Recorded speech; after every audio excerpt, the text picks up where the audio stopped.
오늘 이제 십계명의 이제 마지막 시간입니다. 여러분들 또 하나님께 주신 은혜가 있기를 기도하면서요, 우리 한번 좌우 인사하십시다. 정말 귀한 분이 오셨네요. 인사하십시다. 네, 할렐루야. 제가 최근 한 유튜브 채널에서 유품 정리사라고 하는 또 사람이 있더라고. 유품 정리사. 김세별이라고 하는 대표가 이제 출연해서 불행한 죽음에 대한 이야기를 나눈 것을 제가 보았습니다. 작년에 로또 2등에 당첨된 한 고인의 이제 유품을 이분이 정리를 하다 보니까 거기에 유품 중에 당첨금 수령증이라는 것을 발견하게 된 거예요. 당첨금 보니까 무려 수천만 원, 굉장히 큰 금액이었습니다. 근데 그걸 정리하면서 그런 의문이 들었다는 거죠. 왜 로또에 당첨된 사람이 이렇게 외롭고 비참한 죽음을 맞이했을까? 근데 알고 보니까 이분이 그 돈을 가지고 매주 200만 원씩 또 다른 로또를 산 거예요. 그리고 또 경마, 그리고 또 스포츠 토토라는 게 또 있는가 봐요. 그러기에 빠져서 그 많은 돈을 다 탕진해 버렸어요. 그리고 그냥 쓸쓸히 이제 죽음을 맞이한, 더 많은 것을 가지려고 하는 이 욕망에 사로잡혀서 이미 얻은 참 말년에 얻은 그 행운마저도 놓쳐버린 모습이었습니다. 제가 유품 정리사의 이야기를 들으면서 그런 생각이 들었어요. 만약에 그 유품 정리사가 내가 이 세상을 떠났을 때 나의 유품을 정리를 한다면 그 사람은 내 유품을 정리하면서 무슨 생각을 할까? 야, 이 목사님의 삶을 보니까 야, 나도 예수 믿어야겠다 라는 생각을 할까? 아니면 속으로 에휴, 뭐 목사도 별 수 없구나 라는 생각을 할까? 그분이 유튜브에 나와서 저의 유품 정리에 대해서 이야기를 한다면 무슨 이야기를 할까? 여러분 어떨 것 같습니까? 이게 단지 복권이라든지 도박만의 문제가 아니에요. 내가 가진 것보다 남의 것이 더 좋아 보이고, 내가 지금 서 있는 자리에 만족하지 못하고 더 높고 더 많고 더 화려한 것을 바라는 마음, 이게 이제 탐심입니다. 우리 안에도 이런 탐심이 있지 않은가? 이 브루큰라고 하는 이 신학자는요, 탐심을 이렇게 하겠어요. 만족이 없는 절실한 욕망이다 라고 이야기를 했어요. 이 탐심이 이제 10계명의 마지막 10번째 계명입니다.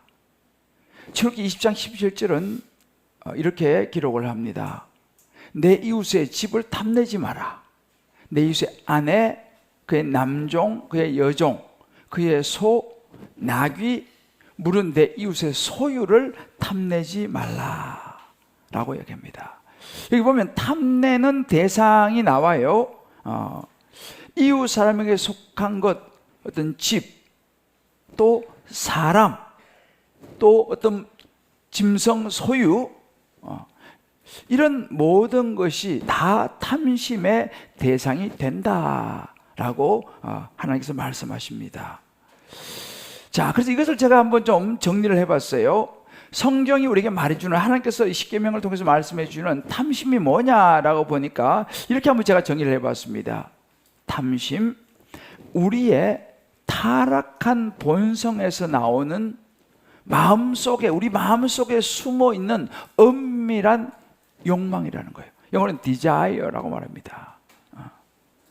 이미 아담과 하와부터 우리에게 타락한 본성이 내려오잖아요. 이 죄에서부터 나오는 우리 마음속에 숨어있는 겉으로 잘 안 보이는 은밀한, 때로는 금지된 디자이어, 욕망. 자, 그러면 우리 탐심은 그럼 어느 특별한 사람의 문제냐? 그렇지 않다는 거예요. 아이들이 크면서 과자 가지고 막 서로 막 싸우잖아요. 왜?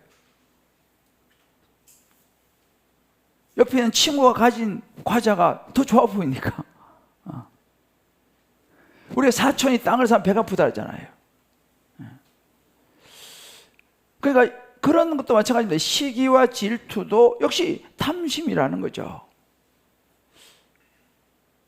이 뱃사공이, 이 선장이 돈을 더 많이 벌기 위해서 너무너무 많은 사람들을 초과해서 화물을 싣든지 사람을 싣다가 배가 침몰하는 거, 그런 일 있지 않습니까?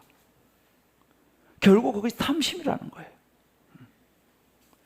자, 그러면 중요한 사실은 뭐냐면, 그러면 이런 탐심이 예수를 안 믿는 세상 사람들만 그러냐?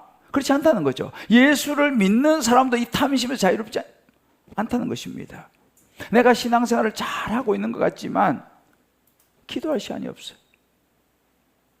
하나님과 어떤 교제하고 하나님 앞에 특별히 나가서 예배하고 그런 시간도 없이 바쁘다면 그 기저에는 탐심이 깔려 있다는 사실이죠. 왜요? 더 벌어야 되니까. 한 시간이라도 더 벌어야 되지. 하나님 뭐 기도하고 뭐 큐티하고 뭐 예배 드릴 시간이 어디 있습니까? 더 높이 올라가야 되죠. 더 사람들 인정받아야 되죠. 이런 것들이 하나님을 밀어내면 그게 탐심입니다.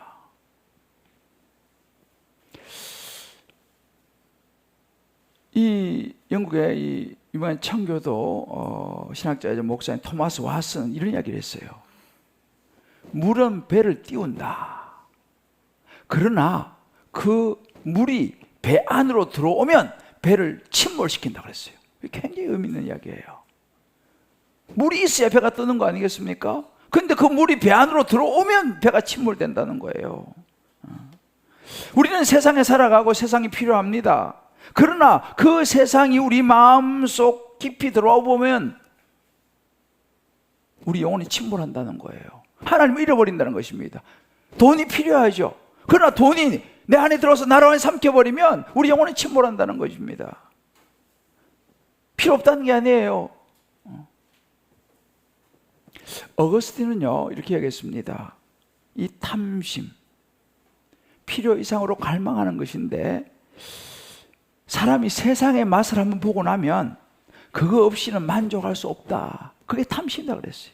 그래서 사람이 돈 맛을 한번 보고 나면요, 아까 우리 간증했잖아요. 젊은 시절에 돈 맛을 한번 보니까 그 맛 때문에 침몰한다는 거예요. 예수님도 이 마음을 정확하게 깨뜨려 보셨어요. 요한복음 3장 31절 말씀 보게 되면 땅에서 난 이는 땅에 속하여 땅의 일을 말하느니라 그랬어요. 땅에 속하고 땅의 일을, 왜? 세상의 것들이 온통 차지해버린 사람, 이게 탐심입니다. 자, 가만히 보세요. 이게 탐심, 눈에는 잘 보이지 않습니다만은 이 탐심이라고 하는 마음의 문을 열고 뭐가 들어오냐? 죄가 들어와요. 죄가 들어오면 우리의 신앙이 흔들리죠. 한때는 열심히 신앙생활을 했는데 그 탐심이라는 것이 우리 마음속에 들어와 버리면 우리 신앙이 흔들려 버리는 것입니다. 궁극적으로 나중에 삶이 파괴되어 버릴 수 있다는 사실이죠. 대표적인 사람이 이 십계명은요 하나님의 창조 질서하고 그대로 연결되어 있어요. 그리고 신약의 주기도문하고 연결됩니다. 성경이 맥이 같아요. 아담과 하와가 처음에 선악과를 따먹을 때 어떻겠습니까? 먹음직, 보암직, 지혜롭게 할 만큼 탐스러웠다고 그랬어요. 이게 탐심인 거예요. 그 탐심이 죄를 낳아서 결국은 따먹게 만들었지 않습니까? 여러분, 다윗도 마찬가지입니다. 자기의 충실한 장군 우리아의 아내 밧세바를 탐했습니다. 그러니까 어떤 일이 벌어졌습니까? 데려다가 간음을 하게 되죠. 그 일을 숨기려고 살인을 하게 됩니다. 출발은 이 탐심이에요. 아간은 전리품을 탐해서 온 공동체 재앙을 가져왔습니다. 예수님은요, 모든 계명을 전 다 지켰습니다라고 말하는 부자 청년을 만나서 이렇게 얘기합니다. 마태복음 19장 보면 내 소유를 팔아 가난한 자에게 주라 이렇게 얘기했어요. 그리고 와서 날 따르라 이렇게 얘기했습니다. 그랬더니만 이 부자 청년이 어떤 반응을 보이느냐, 22절을 보게 되면 재물이 많아서 근심하면서 떠났다고 했어요. 이 부자 청년은 생명의 주인이신 예수님보다는 재물, 소유를 붙잡았습니다. 그게 탐심이에요. 생명을 잃어버리고 재물을 취했습니다. 그래서 야고보 사도는 이렇게 말합니다. 야고보서 1장 15절을 보면 욕심이 잉태하면, 이 욕심이 디자이어입니다. 오늘 구약성경에서 말하는 탐심입니다. 이 욕심이, 탐심이 잉태하면 죄를 낳아요. 죄가 장성하면 사망을 낳는다고 했습니다. 자, 그렇다면 중요한 것은 뭐냐? 우리 안에 이렇게 숨어 있는 우리를 죄와 사망으로 이끄는 이 탐심을 어떻게 이길 수 있느냐 이 말이에요. 그렇지 않습니까? 이겨야지 않습니까? 어떻게 이길 수 있냐 이 말이죠. 그래서 사실은 세상은요, 이 탐심을 이길 수 있는 방법을 다양하게 제시를 하고 있어요. 세상도요. 스토아 철학이라든지 이 불교 같은 이런 종교, 많은 종교들은 어떤 방법을 제시하냐면 금욕, 절제, 세상과의 단절을 강조합니다. 그래서 도심을 떠나서 산속으로 들어가는 거예요. 그곳에서 눈을 감고 욕망의 대상을 보지 않고 살아가는 것이 해답이다 라는 이야기를 합니다. 그래서 고행을 하고 금욕을 하고 그렇게 살아가죠. 자, 그러면 산속으로 들어가서 그런 욕망에 대한 이런 것들을 보지 않고 듣지 않고 살아가면 그 탐심을 이길 수 있냐라는 거예요. 저는 이 말씀 묵상하다가 우리 이제 좀 옛날이지만 한국 불교계의 대표적인 인물로 그러면 여러분 기억하시겠어요? 성철 스님이죠. 유명하신 분이죠. 저는 제가 그때 좀 어렸습니다만 이 성철 스님의 마지막 그 세상을 떠났을 때에 뭐 조선일보부터 해가지고 대스타필 됐습니다. 그분이 했던 말이 그대로 다 보도됐어요. 이분이요, 어느 정도 되냐면 10년 동안 벽만 보고 수행을 했던 분이 10년 동안 아무것도 안 하고 벽만 보고 앉아가지고 벽면 수행을 하셨던 분이에요. 왜? 뭐 하려고요? 자기 마음을 다스리려고. 사람도 안 만나고 벽만 보고 앉아가지고.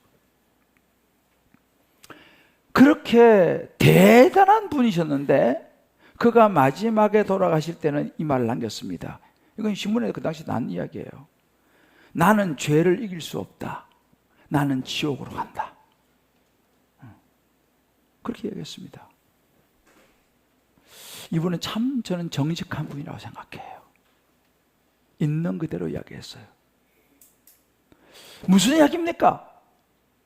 산속에 들어가서 사람도 안 만나고 10년이나 벽만 보고 앉아서 돌을 닦고 해도 자기 마음속에 있는 이 욕망과 죄는 사라지지 않더라는 거예요. 아무리 금욕을 하고 돌을 닦아도 우리 인간의 마음속에서 올라오는, 우리 마음 깊은 곳에 올라오는 이 탐심의 문제를 해결할 수 없다는 것을 보여주는 거예요. 자, 그러면 이제 어떻게 되냐 이 말이죠. 어떻게 됩니까? 예수님께서 그때 해답을 제시하셨어요. 누가복음 12장 15절에 보면 이렇게 말씀하십니다. 삼가 모든 탐심을 물리치라. 잘 보세요. 탐심은 생기지 않게 조심하는 게 아니에요. 물리쳐야 될 대상인 거예요. 안 올라올 수 없으니까. 우리 마음속엔 탐심이 안 올라올 수가 없어요. 그러니까 탐심은 물리칠 대상이라는 거예요. 싸워서 물리칠 대상이다라고 예수님께서 말씀하셨습니다. 이걸 잘 알아야 돼요. 탐심의 대상이 어떤 존재인지를 알아야 됩니다. 사도 바울이 이렇게 얘기했습니다. 에베소 5장 3절에 보면 탐욕은 너희 중에서 이름도 부르지 마라 그랬어요. 이것이 성도에게 마땅한 말. 성도는 뭐냐? 탐욕을 이름조차 부르지 마라. 탐욕을 물리쳐야 된다. 자, 그러면 문제는 어떻게 우리에서 끊임없이 올라오는 이런저런 종류의 탐심을 물리칠 수 있을까라는 거예요. 어떻게 물리칠 수 있느냐는 거죠.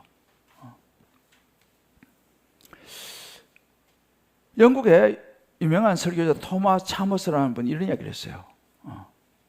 탐심, 욕망을 몰아낼 수 있는 가장 강력한 힘은 더 크고 순결한 사랑을 붙잡는 것이다 그랬어요.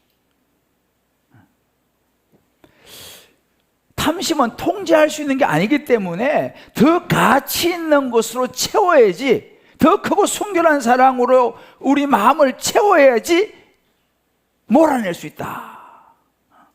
다시 말하면 하나님께서는요, 탐심의 자리에 더 좋은 것으로 채우라 이 말이에요.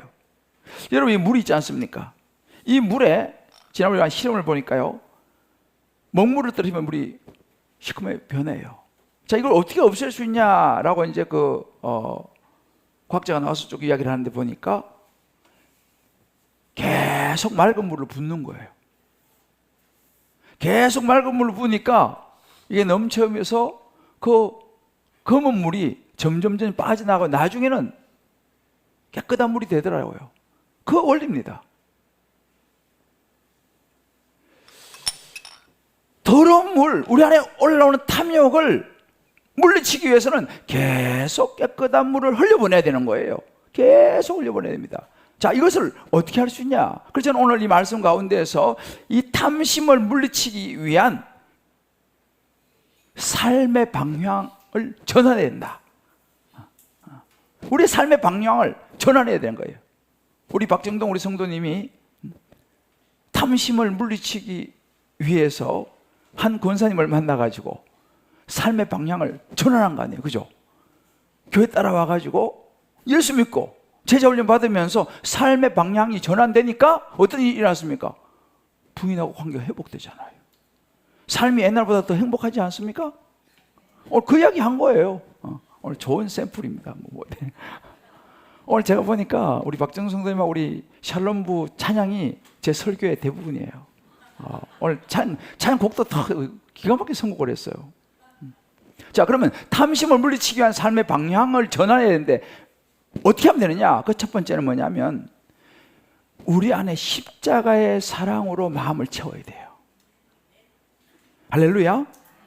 여러분, 세상이 말하는 행복은요, 더 많이 소유하는 거예요. 그래 행복해진다는 거예요. 더 화려해지는 것이 내가 행복이다 이렇게 말합니다. 그런데 예수님께서는 그렇게 말씀하지 않으세요. 누가복음 12장 15절을 보게 되면요, 사람의 생명이 그 소유에 넉넉한 데 있지 않다 했어요. 아무리 돈을 많이 가진다고 해서, 아무리 땅을 많이 산다고 해서, 아무리 집을 많이 가진다고 해서 거기서 오는 게 아니다 이 말이에요. 행복이라는 것은. 이런 소유는 영원하지는 않습니다. 여러분, 솔로몬 하지 않습니까? 솔로몬은 부인을 1000명이나 뒀어요. 놀라지도 않으시네. 솔로몬은 다 가졌어요. 지위와 명예와 명성과 부와 부경을 다 가진 사람입니다. 다 가져보고 다 누려본 솔로몬의 마지막 고백은 전도서 1장 2절에 나옵니다. 헛되며 헛되고 헛되며 헛되고 헛되니 모든 것이 헛되도다. 그거 가지고 안 되더라 이 말이에요. 부귀영화를 누려보고 다 가져보고 부인을 1000명씩 더 봐도 다 헛되더라는 거예요. 그러니까 우리 마음을, 우리의 인생을 진짜 채우는 것은 가진 것으로 되는 것이 아니라 이 말입니다. 그럼 뭘로 되느냐? 내가 사랑을 받는 존재라고 하는 확신이에요. 아, 내가 사랑받고 있구나. 좀 전에 했잖아요. 편지 한 통 써주니까 부인이 그 편지를 읽고 감동해서 따뜻한 말 한마디 해주니까 내 마음이 너무 좋더라. 그죠? 바로 그런 것이죠. 내가 사랑받는 존재라고 하는 확신이 중요한 거예요. 여러분, 피부가 좋아지려면 어떻게 하는지 아세요? 사랑을 받으면 피부가 좋아져. 아, 이게 진짜입니다, 이거는. 그래서 사랑을 하는 사람들은요, 진짜 피부가 고와집니다. 사랑을 많이 받으셔야 돼, 그래서.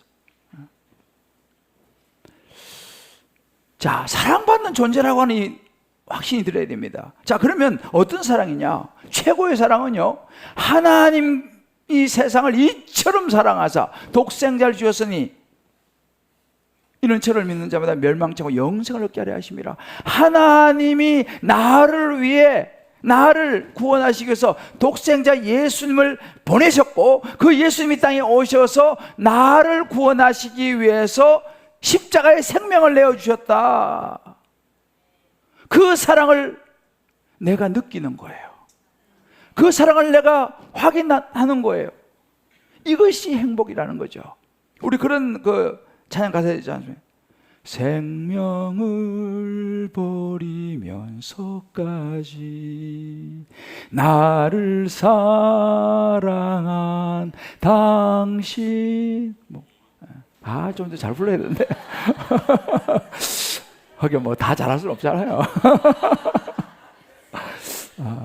그러니까 박형호 목사가 필요한 거 아니겠어요? 이거 앵콜도 나왔어요. 생명을 버리면서까지 나를 사랑한 당신. 우리가 그런 존재라니까요. 하나님께서 하나님께 아들을 내어주셨고, 그 예수님이 생명을 버리면서까지 저와 여러분을 사랑하신 줄 믿습니다. 할렐루야. 이것을 내가 그런 존재라는 것을 깨닫는 거예요. 내가 그런 하나님의 사랑을 받는 존재라는 것을 깨달으면 거기에서 탐심은 떠나간다는 거죠. 하나님의 자녀로 살아간다는 거. 이 사랑을 날마다 깨닫고 확인하는 거 아니겠어요?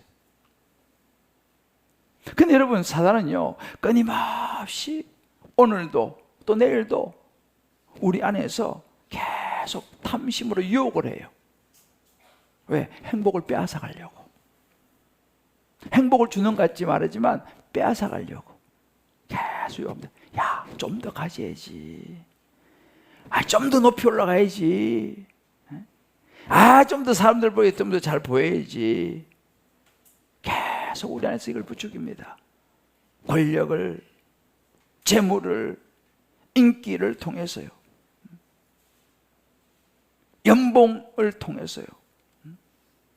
요즘 시대는 연봉에 의해서 인생의 가치가 평가된다고 말씀드리지 않습니까? 누가 얼마나 더 벌었는지, 얼마나 더 좋은 차를 타는지, 몇 평짜리 집에 사는지,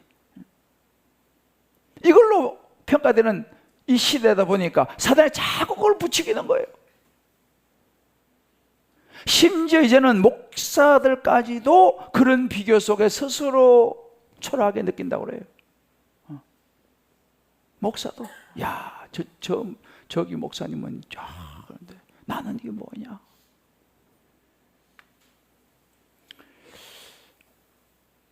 끊임없이 비교하게 만들어가요. 자, 과연 그럴까라는 것입니다. 여러분, 우리가 살아보는 주변에 돈, 명예, 권력을 다 가졌지만 그것으로 채워지지 않는 것을 우리는 많이 보고 있어요. 대기업 회장들, 요즘 제일 잘 나가는 일론 머스크 등등. 과연 그들이 행복할까? 제가요, 지지난주인가 우리 교회 이제 천범 목사가 수요일 날 설교를 했어요. 그 짧은 간증을 했는데 그런 얘기를 했어요. 처음 예수를 만나고 은혜를 받으니까 기도원에서 마당을 쓸면서 평생 살고 싶었대요. 기도원에서 마당 쓸면 평생 살고 싶었다. 지금은 어떤지 모르겠어요. 바로 그런 것입니다. 그가 탐심을 물리치는 힘인 거예요.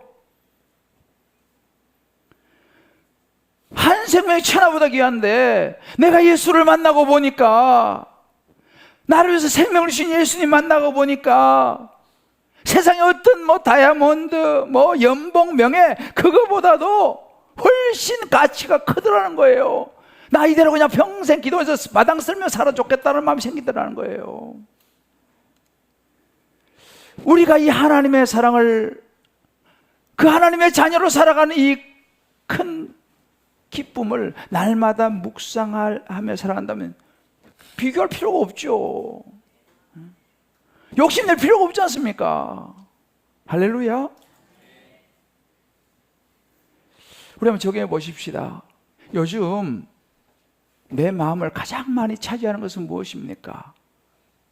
가장 자주 생각하고 바라보고 애쓰는 것은 무엇입니까?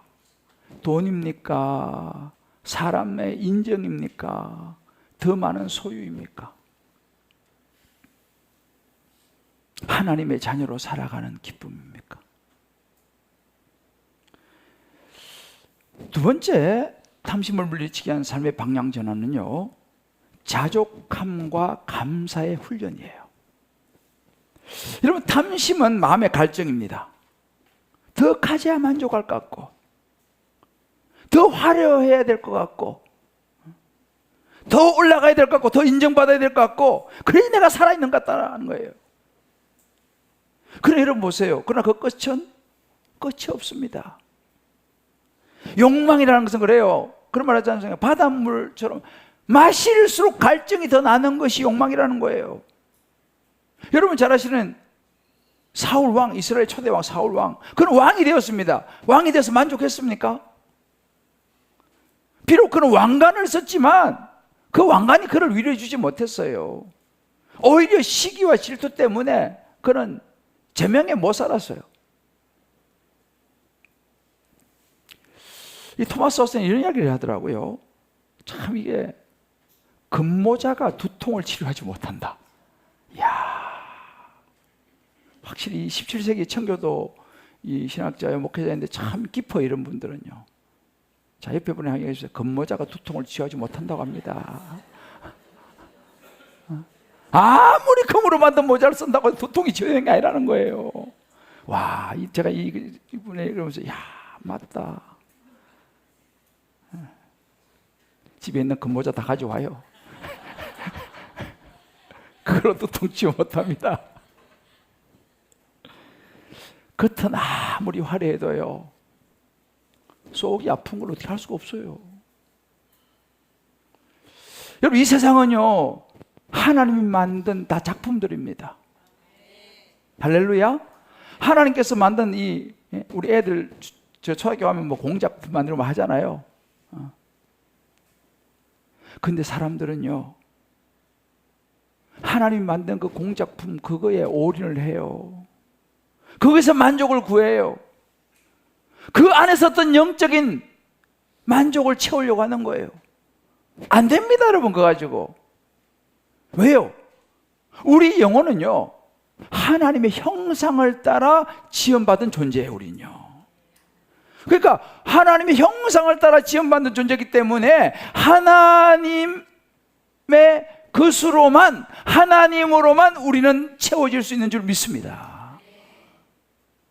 하나님의 형상을 닮았으니까 하나님의 형상이 이루어질 때에 우리가 채워지는 거예요. 그래서 유명한 프랑스 철학자 파스칼은 그런 얘기를 했습니다. 예를 들어보셨을 거예요.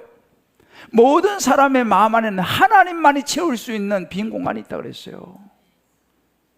세상에 아무것도 채울 수 없어요. 하나님만이 채울 수 있는 빈 공간이 있다고 그랬습니다. 그래서 이것을 깨달은 솔로몬은 전도서 5장 10절 이렇게 하겠습니다. 은을 사랑하는 자는 은으로 만족하지 못한다 그랬어요. 안 된다는 거예요, 그런 걸로. 금모자로 만족을 못한다는 이 말입니다. 결국 이렇게 세상의 것으로, 은으로, 금으로 만족을 하려는 마음은 어디로 이어집니까? 탐심으로 이어지는 거예요. 그래서 뭐가 나옵니까? 신우이안 부살 간도 그 탐, 이거 나오는 거예요. 그 탐심 때문에 나 왜 다른 신을 두지 말라 그랬는데 하나님 말고 다른 신을 자꾸 섬기는 거 아니에요. 탐심은 우상 숭배라고 그랬어요. 우상을 섬기는 거 아니겠습니까? 그 탐 때문에 여호와 이름을 망령되이 거는 것입니다. 그 탐 때문에 주일을 안 지키는 거 아니에요. 안식일을 그렇게 지키는데 안 지키는 거 아니겠습니까? 부모 공격, 살인, 간음, 도둑질, 거짓말, 다 어디서 나옵니까? 다 탐심에서 시작된다는 사실이에요. 그래서 이 10계명은요, 10번째 계명은요, 종합적으로 모든 죄를 시작하게 하는 스타팅 포인트가 10번째 계명이 있어요. 여기서 다 나옵니다. 만족하지 못하는 데서 비롯된 죄들 10가지 다 나오는 거예요. 그래서 오늘 우리가 10번째 계명, 내 이웃의 소유를 탐내지 말라라는 말은요, 절 따라 봅시다. 지금 가진 것으로 만족하라 라는 말씀이에요. 이것이 돼야 돼요. 그래서 바울은 말합니다. 빌보서 4장 11절에 나는 어떤 형편에서인지 자족하기를 배웠다 그랬어요. 풍부할 때나 가난할 때도 감사하고. 왜요? 바울은 알았습니다. 하나님이 자기와 함께 하시면 어떤 자리도 은혜다. 그것이 감옥이라도 은혜다. 그래서 감옥에서 찬양하고 기도했지 않습니까? 바울과 실레가 빌립보 감옥에서 찬송을 불렀습니다. 간수가 구원을 받게 되죠. 여러분 이걸 잘 아셔야 돼요. 자족한다는 것은 긍정적인 태도가 아니에요.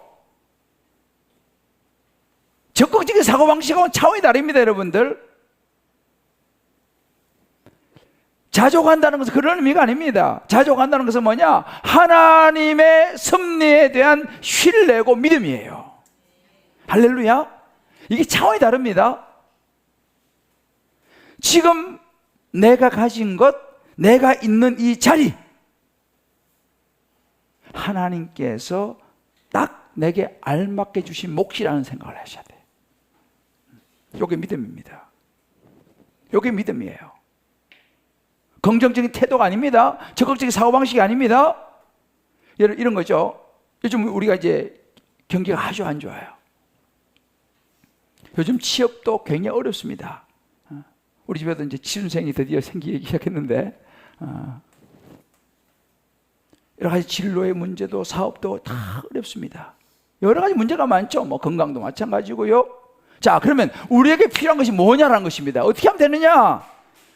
예수님께서 마태복음 6장 25절부터 34절 이야기를 쫙 했어요. 26절에 보면 공중의 새를 보라.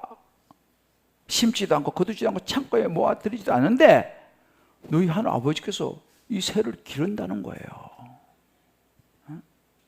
28절에 보게 되면 들의 백합화를 보라는 거예요. 수고도 길쌈도 아니하는데 백합화가 너무너무 예쁘게 하나님께서 입히신다는 사실입니다. 이것이 믿음입니다. 하나님께서 먹이실 것이라고 하는 믿음, 하나님께서 책임질 것이라고 하는 이 믿음, 하나님께서 굶어 죽지 않게 하시라는 이 믿음, 할렐루야. 이 믿음이 탐심으로부터 우리를 지키는 거예요. 그리고 만족해 하는 것입니다. 자, 옆에 분에게 이야기했어요. 하나님이 안 굶기십니다. 하나님 우리 굶어 죽게 안 하신다는 거예요. 이게 믿음이에요. 뭐 믿음을 굉장히 생각하지 마세요. 공중 나는 새를 봐라. 들의 백합화를 봐라. 하나님이 먹이시고 다 입히지 않냐.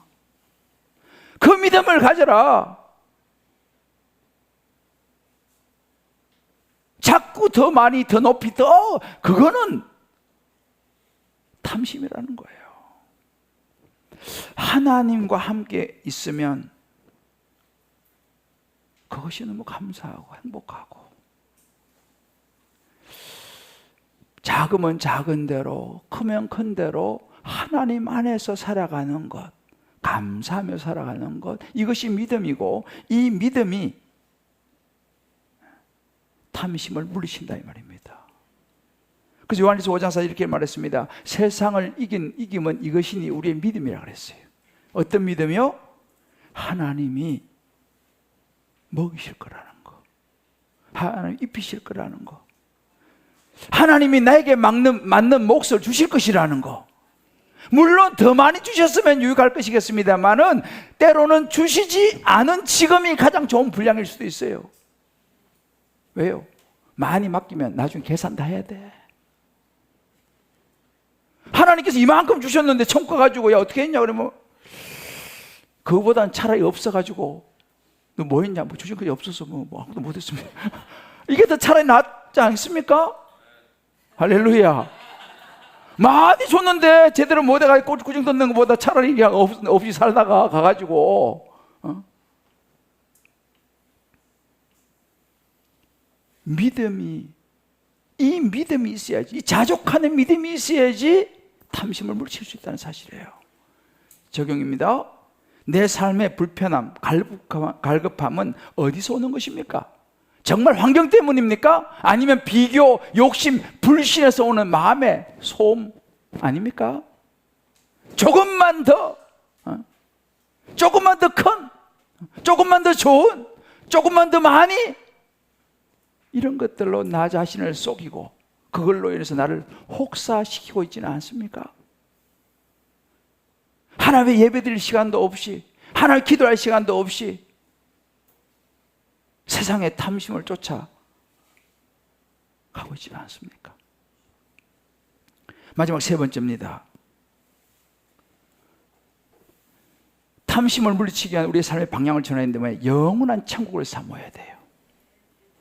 영원한 천국을 사모해야 돼요. 우리 샬롬 차양이 오늘 그 내용이었지 않습니까? 이야, 내가 깜짝 놀랐어요. 할렐루야. 역시 기도하시는 권사님 달라. 두란트라고 하는 아주 큰 부자가 있으세요. 두란트라고 하는. 이분이 어느 날 예수를 믿었습니다. 그럼 깨달았어요. 아, 내가 그동안 재물의 노예로 내가 살아왔구나. 이 사실을 깨달았어요. 그걸 기도했습니다. 주님, 제가 돈을 많이 벌었습니다만 지금까지 물질의 노예로 살아왔는데 물질의 노예로 살지 않게 해주십시오. 기도하면서 회개를 했어요. 그리고 자신의 재산을 내서 그 웨슬레 대학이라고, 감리교 웨슬레 대학을 설립하는데 크게 기여를 한 사람의 이야기가 있습니다. 그 눈이 땅에서 하늘로 옮겨진 거예요. 요즘 이 치약 그 유명한 콜게이트 있죠, 콜게이트. 윌리엄 콜게이트, 그 사람 이름입니다. 콜게이트 그 치약 알고 쓰세요.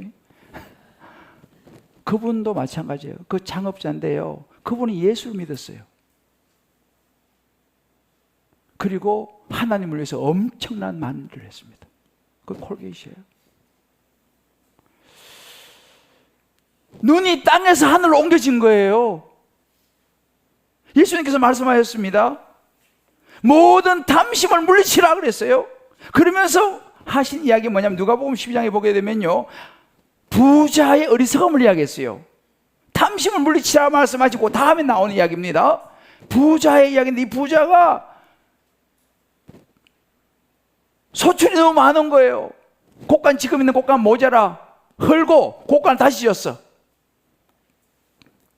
많이 쌓아두고 다 했어요. 이야, 이제 이 정도면 됐다. 쌓아두고 이제 먹고 마시고 즐거워하자 하니까 뭐라고 말씀해? 오늘 밤 내가 네 생명을 도로 찾으면 네가 지금까지 쌓아놓은 그거 누구 것이 되겠느냐?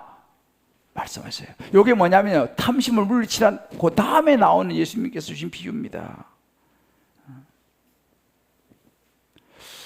여러분, 우리 존재는요, 지금 내가 쌓아둔 거 이거 내 거 아니에요. 다투고 가야 합니다. 하늘 천국을 바라봐야 돼요. 그곳에 쌓은 것만 내 것입니다. 할렐루야. 제가 전에 얘기했잖아요. 달러로 바꿔야지 미국 가서 쓴다니까요. 한국도 아무리 많이 가져봐야 미국에서 못 써요. 달러로 부지런히 바꿔놓으셔야지 미국 가서 쓰는 거예요. 하나님 나라의 화폐로 바꿔놓으셔야지 천국 가서 쓰는 거예요. 할렐루야. 주를 위해서 사시길 바랍니다. 바울이 이렇게 말했습니다. 빌립보서 3장 20절에 우리의 시민권은 하늘에 있는지라 그랬어요. 우리의 시민권은 하늘에 있어요. 미국에 있지 않습니다. 어느 나라에 있지 않습니다. 대한민국에 있지 않습니다. 하늘에 있어요. 우리 시민권은요. 여러분 꼭 기억하셔야 돼요. 우리 이 땅에 살지만 이 땅이 전부가 아니라는 것을 잊어버리면 안 돼요. 자, 옆에 분에게 얘기하십시다. 우리는 하나님 나라 시민입니다. 하나님께 속한 사람이기 때문에 아까 얘기했잖아요. 천국으로 가는 노마드라니까요. 우리는 천국으로 가는 나그네라니까요. 그래서 골로새 3장 2절에 이렇게 말했습니다. 위의 것을 생각하고 땅의 것을 생각하지 말라. 믿음의 사람은요, 날마다 하늘을 보는 거예요. 하나님 나라를 먼저 생각하는 거예요. 내가 아무리 계획해봐야 여러분 거기서 거기입니다. 하늘을 바라보는 사람은요, 세상의 것에 너무 집착하지 않아요. 왜? 관심이 하늘에 가 있으니까. 관심이 천국에 가 있으니까. 내가 지금 이 땅에 이렇게 살며 때로는 병도 들기도 하고 때로는 어려운 일을 당하기도 하고 이런저런 일을 만나지만 어차피 나는 천국 갈 사람이니까 세상에 너무 미련을 두지 마세요. 그래야 우리 탐심을 이길 수 있어요. 자, 우리 다시 옆에 한번 우리 격려하시고 손잡아주면 세상에 너무 미련 두지 마십시다. 우린 천국 시민입니다. 천국 시민이라니까요. 적용입니다. 영원한 천국을 얼마나 소망하며 살아가고 있습니까? 보이지 않는 하나님의 집과 이 땅의 집 중에 내 초점은 어디 있습니까?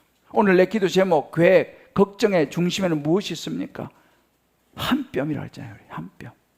한 뼘의 세상에서 하늘을 소망하는 눈이 흐려지지는 않았습니까? 사랑하는 성도 여러분, 저는 오늘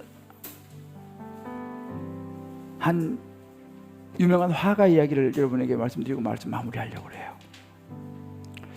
어느 유명한 한 화가가 죽은 후에 이 사람의 유산을 경매에 붙였어요. 워낙 유명한 사람이기 때문에 수많은 미술 애호가들이 그 고가의 작품을 사기 위해서 몰려들었어요. 경매를 시작했습니다. 가장 먼저 등장한 작품은 그의 아들이 어린 애가 그린 그 왜 초등학생 그린 조잡한 그림 있잖아요. 그 그림 한 장 일단 올라왔어요. 경매사가 얘기합니다. 자, 이제 이 그림부터 시작하겠습니다. 근데 아무도 손을 안 들어. 그 초등학생 그린 그 뭐 조잡한 그림을 누가 뭐 사겠어요? 아무도 손 드는 사람이 없어요. 근데 그때 그 집 일하던 하인이 손을 딱 들었어요. 제가 이 아이를 너무너무 아꼈습니다. 제가 그 그림 사고 싶습니다. 그러니까 그건 뭐 단돈 몇 푼에 아무도 안 사니까 낙찰됐어요. 우리말에 뭐 몇천 원이 그냥 낙찰된 거죠. 그런데 딱 낙찰되자마자 경매사가 망치를 땅땅 내리치면서 이렇게 있었습니다. 경매는 오늘 여기서 끝입니다. 주인의 유언은 이것이었습니다. 아들 것을 가진 자가 모든 걸 가질 것이다. 끝났어.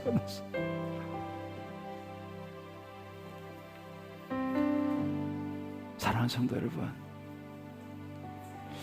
세상에서 가장 큰 소유는요, 하나님의 아들 예수님을 마음에 모시는 거예요.